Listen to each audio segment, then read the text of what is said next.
Hey everyone, welcome back. As you can see, I'm still got the remnants of yesterday, Veterans Day. And I do hope that if you do get a chance, every day, not just on November 11th, but every day, if you have an opportunity to thank someone who served this country, please thank a veteran.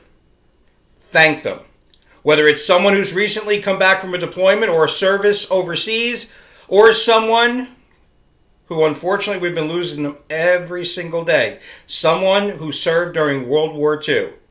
All of them are in their mid to late 90s now. Please thank them whenever you get a chance. All right, so now mass media law, I did read what you guys had wrote, and a lot of you did some great research on those two cases. I want to go back a little bit to some of what I mentioned at the beginning of the assignment sheet. 1791. 1791 is when the First Amendment was ratified, okay, and it was accepted. And that is, of course, the freedom of speech, the freedom of the press, the freedom of religion. It is the hallmark of what this country is all about. Makes us the greatest country the world has ever known, because no other country for so long has had something like our freedom of speech and freedom of the press. And yet, only 7 years after we ratified the First Amendment, one of my heroes who made one big mistake, and that was his big mistake, our second president, John Adams, okay? When he put in that act, oh my goodness, it just destroyed him, and it destroyed freedom of speech. What it basically was saying was that if anybody who said something against our government, wrote something against our government, could be arrested and could be tried for sedition, which of course is like treason. And that's why they called it the Alien and Sedition Act. And of course, in 1800, after Thomas Jefferson was elected, the first thing he did was not ratify it, not reissue it, renew it. And of course, what that did is it kind of set back mass media law for a long time. Nobody would touch it. And things were written in newspapers, and nobody would really challenge it. Of course, you had the word libel come in, which is a written defamation. But it was so hard to prove. And then, of course, and if you guys remember when we first talked about newspapers, and I talked about, leading up to the Spanish-American War, which is over 100 years after the Alien and Sedition Act. And some of the things that were put in the paper that probably were a little outlandish and outrageous, and yet led to us starting the Spanish-American War, which again, listen, nobody loves this country more than I do, and I am so proud, but that was not one of our brighter moments. I mean, like I said, we beat the shit out of Spain, and Spain has never recovered. And you know what? It might have been predicated on nothing. Just a simple boiler exploding on one of our ships. But anyway, so now here comes the Cherry Sisters. And let me tell you something about the Cherry Sisters. They were a musical group. They were a bad musical group. I'm talking they were bad. And of course what happened was a lot of you documented. They got a couple of bad reviews by some newspapers in Iowa. They sued, and then the Supreme Court came back and ruled in favor of the newspapers. Now, this set a very serious precedent, and that is fair comment and criticism. And this is still in effect today.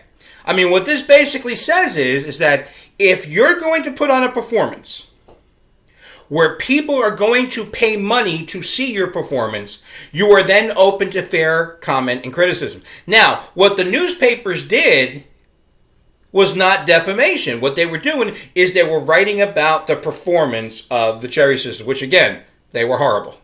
If you're going to go into their tent at this county or state fair and you were going to pay 10 or 15 cents to see them, these guys were pretty much saying, save that 15 cents for, a candy apple or some cotton candy. Don't spend it on the Cherry Sisters.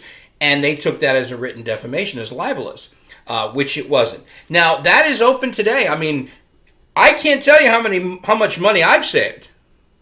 When a movie's come out and I've looked at the previews and it looks like it's pretty good, but then I'll read the comments by one of the movie critics.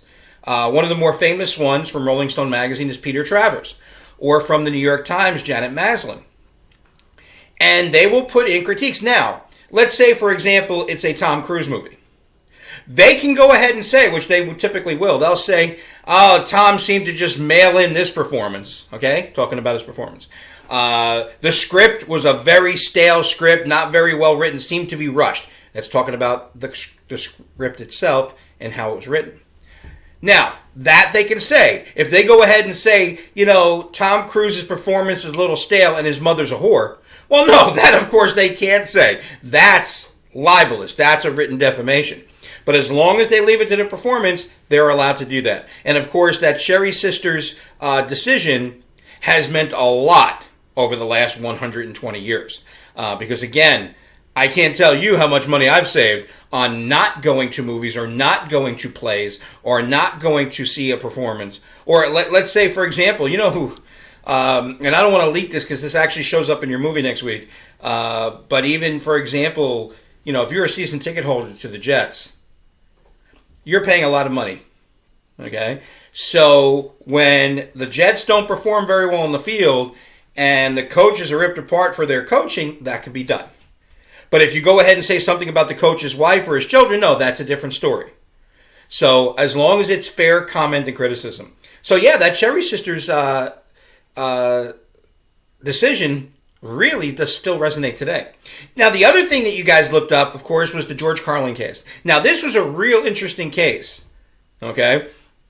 Because George Carlin was one of the great stand-ups of all time. He was honored right before he died last decade at the Kennedy Center in Washington, D.C. He's known as one of the greatest stand-ups of all time. And this was his signature routine. It was the 7 filthy words, and then the 7 dirty words you can't say on television. And, what it was a play on the words. And, of course, the 2 words were shit, and, of course, the other word, the F word. And, of course, how he played with them, how it works, how they sound, what they mean. I mean, all those great definitions he used for the word shit. Now, and again, what this was part of a talk radio program that was talking about words and meaning. See, George Carlin had been doing that for years. One of my favorite routines from George Carlin was when he talks about screwing with people at the airport. When the young lady at the check-in says, "Sir, could you please get on the plane?" And he would say, "Screw you, lady, you get on the plane. I'm going to get in the plane. If you want to get on the plane, you can. I'm going to go in the plane." And he would just do things like that. He would really, play off words and their meanings. So when he did this, it just worked out well. But there is something with the FCC that was passed on by the United States Supreme Court about what's obscene or indecent or profane. And that certain categories fit into what's obscene, profane, and indecent. And of course, it has to meet the prurient. I'll never be able to say that word ever, even though I took mass media law in grad school, and there's a whole chapter in my textbook in mass media law just about this particular case. But the interesting part for me is by the time, of course, one of my favorite parts is one person complained. One person. That was it. Because everybody else had also heard the disclaimer. And the disclaimer was, see, the guy who called never heard the disclaimer. And before they played, they on the talk show, they said, George Carlin has a great routine where he plays off of words. Now, we're going to go ahead and play it. Now, we will tell you that some of the language could be very offensive. So please, before we play it, if it could be offensive, don't listen to it. Which people did. One guy with his son in the car called. That was it. One person. And yet it went to the U.S. Supreme Court 4 years later, and the U.S. Supreme Court ruled against Pacifica Foundation, which owned the radio station. What's interesting to me is that, of course, one of the things they ruled on is that because it was indecent and it lacked any serious literary or social, anything literary or social, that it had any kind of importance, is by the time it was ruled in 1978 against Pacifica Foundation, you were now starting to have TV programs where if there was some kind of foul language, it was allowed. I'll never forget the great Vietnam War movie called The Deer Hunter. In the late 1970s, going into the early 1980s, we were now starting to realize that maybe America didn't treat its Vietnam veterans the way they should have. So, starting at 8 o'clock, which is well before that, remember, 10 p.m. to 6 a.m. is the safe harbor.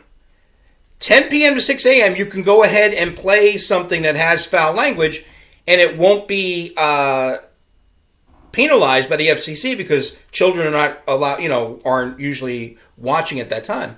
But I remember them showing The Deer Hunter, and it started at 8 p.m., and they said, viewer discretion is advised, it could be foul language. But they felt because they wanted to show what Vietnam did to people, they were going to show it in its entirety and uncut. What's more, and this I'll never forget, 1 year after the Pacifica Foundation's decision, 1 year, I turned on, because I was 14 years old in 1979, I turned on Channel 13, our PBS station. And it was a Sunday night at 8 o'clock, and they had pumped it up, promoted the heck out of it. And I watched on Channel 13, 8 o'clock now, this is 2 hours before 10 p.m., where the safe harbor starts, I watched the original Scared Straight. Now, if you want, you can go onto YouTube. And let me tell you something.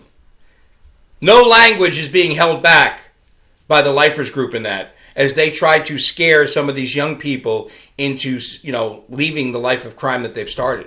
12, 13, 14-year-old kids, trying to keep them out of prison, keep them out of a life of crime. But because they felt it had a social purpose, the FCC, of course, allowed it. And we've seen that now ever since. I mean, there's, pushing the envelope, but if it's got importance, you'll hear words said.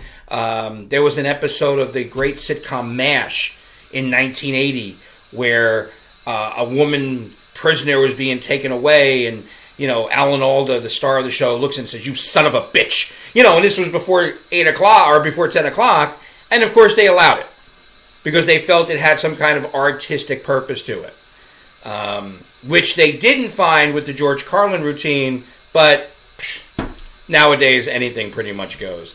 Except for, again, when it's not in that safe harbor. This is a big reason why Howard Stern, the long-time #1 morning radio show host, Howard Stern had to go then to satellite.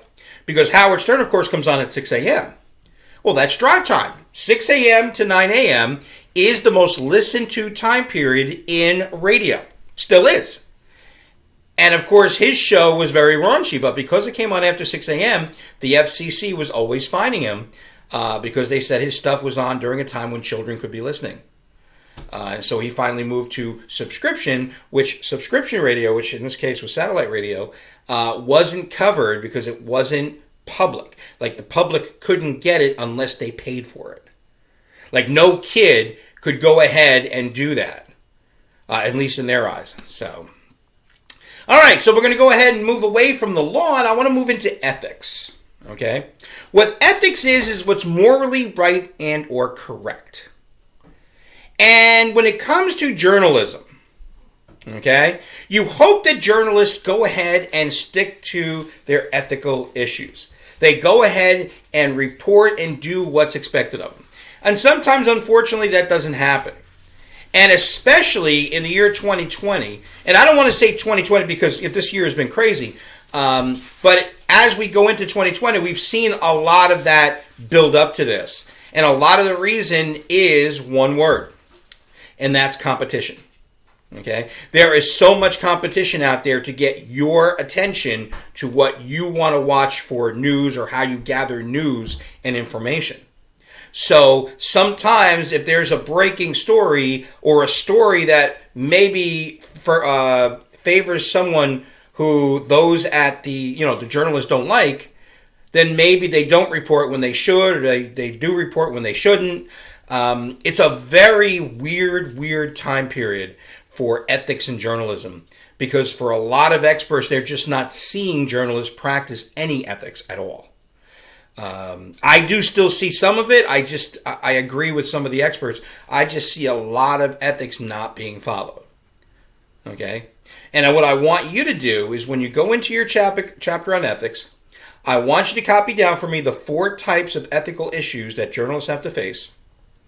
And then I want you to find the 4 codes of conduct put out by the Society of Professional Journalists. And then I'm going to go ahead and I'm going to show you a video. And I want you to tell me what ethical issues were not followed by journalists, and also what codes of conduct you feel those journalists violated. It's a very, very, very big case that happened. It was later, just recently, I think a year or 2 ago, made into a major motion picture. And I want you to go ahead and get that to me by Sunday night at 8 o'clock. Remember, all these little assignments are all part of your class participation. And on Monday, I'll come back, we'll talk a little bit about that, and then I will give you the film that you'll have to watch based on mass media law and ethics. All right, you guys, we'll talk to you soon.